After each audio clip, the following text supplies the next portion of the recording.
Peace, family. How we all doing today? Look, this is the first episode of the Beyond the Illusion podcast. You know what I'm saying? I don't know why I'm standing in the middle of a room, even though we're supposed to have a mic and whatever. That ain't me, alright? Well, at least not yet. Pretty much in this Beyond the Illusion podcast, we're going to be going over metaphysical topics. We're going to be talking about breaking the illusion that this so-called matrix likes to play upon us, talking about mental health, therapy, vibration, crystal, whatever, bro. We're going to talk about just about everything in the metaphysical standpoint in order to break the illusion of this third dimensional realm. Now, in this first episode, I want to talk about, let's go into my model of the universe. Let's go into my model of creation, right? So I have this little drawing right here that I'd like to show to y'all real quick. I don't know if y'all can see that, but this is pretty much what reality looks like from a third dimensional standpoint, meaning outside of your brain, because your brain can only comprehend so much of the actual light spectrum. Your brain can only receive around 2 million bits of information every single second. And just to put that into perspective, there are around like 2 trillion bits of information going on in your environment at this moment, right? So obviously our brains can only comprehend less than 2% of the actual, what's actually going on. So I'm just going to give you a brief humanistic concept of what's going on the outside, right? So this wave right here represents the wave of infinite potential, represents the wave of infinite possibility. So like this bandana being red, my hair being short, my hair being straight, I'm being a woman, me having a black shirt. This all exists in the what I call, or what the reality transurfing book calls, wave of infinite potential. The wave of infinite potential. The wave of infinite potential. If you think it's real. It exists. Your brain, it just hasn't crystallized into reality yet, but it's still there. It's still out here in this wave of infinite possibility.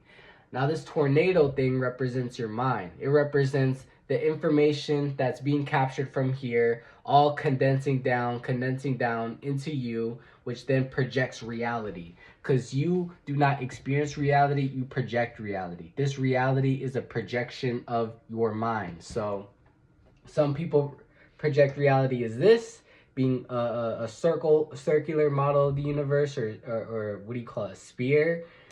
And you have people like me that project reality like this. Both, in reality, are just as real as the other. The only thing that makes them false, the only thing that makes them not true, is your perception on whether or not they're real or not. Because at the end of the day, what does the idea of the earth being round or flat do to your idea of creation? If the earth is round in your reality, you can still project good, you still have good mental health, you're still in your godlike self, and the earth is goddamn flat, bro. That's all there is to it. And if the round earth model does that to you, then the earth is fucking round. It doesn't fucking matter, bro. Because both models of the universe exist in this infinite wave of potential. It trickles down into ones and zeros. The ones and zeros represents information, represents data, represents thoughts.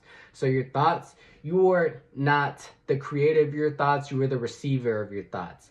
These represent the thoughts that are in your environment. You know how people can communicate via telepathy or just share the same thought at the same time? Like, damn, I was thinking that same shit too, bro. Because your thoughts exist out here. This represents your mind, right? So your mind trickles down this idea of creation because it can't use all of these ideas. Because think about it like this. Your senses are interpreting roughly 2 million bits of information every single second. Your brain can't do nothing with most of that information. So your brain is just going to condense down most of it. It's going to delete a lot of it, generalize and distort it all the way up until it creates an ego, aka you, aka the idea of separation from this universal creation. So this is all the concept of dividing yourself from here. Because this is what spiritual people mean when we're all connected. We're all connected via the same plane of existence. We're all connected via the same thoughts, ideas, experiences, emotions, frequencies, intuition, and circumstances. We are all connected. We all experience the same damn things. It's just a matter of the frequency in which we experience these goddamn things, right? And then these all together create you, and then you create the model of the universe. You create whether or not what shirt I got on, this table, this camera, this whatever. You project all of it. It doesn't mean anything if you don't have a mind to perceive it. This computer, this phone means nothing to you unless you have a mind to perceive it.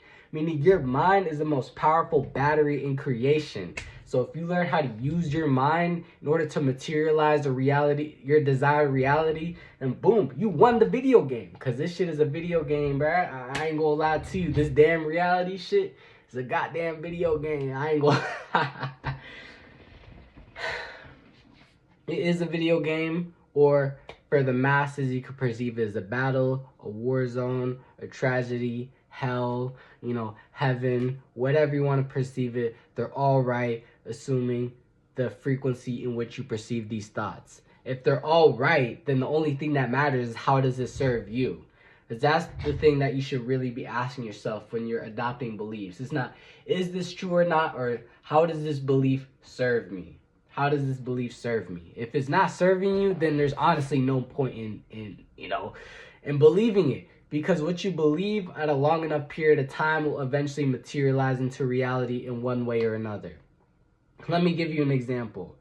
Let's say we have the belief of, let's say, checks and balances, right? We believe that we should check all the higher powers up, right? We should be able to, tax them. We should be able to, they can't have all the power. They have to be able to give up something.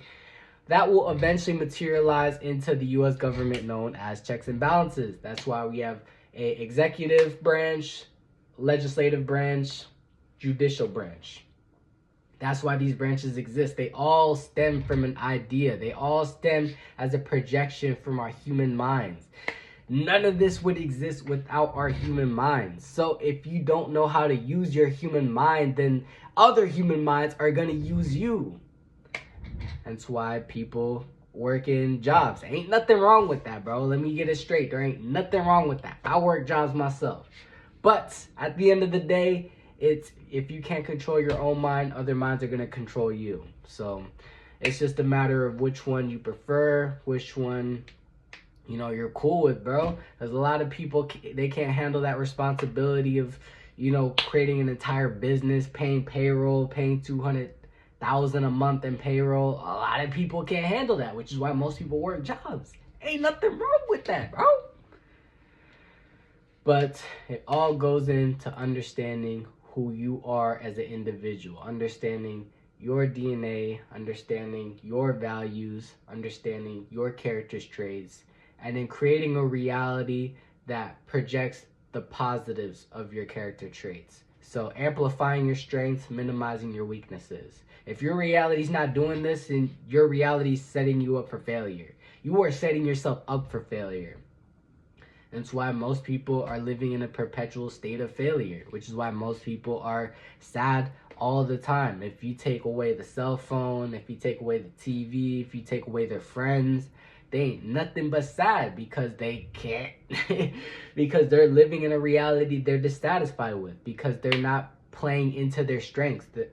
They're playing into their weaknesses. But to be honest, yo, that was just a quick little rant for y'all. I just wanted to get my thoughts out there for y'all. There's going to be a lot more coming. They're going to be longer length. They're going to be more concise. They're going to be more targeted towards certain topics. But yeah, man, I appreciate y'all for coming in. I appreciate you guys for making it this far. I'll see y'all next time, all right?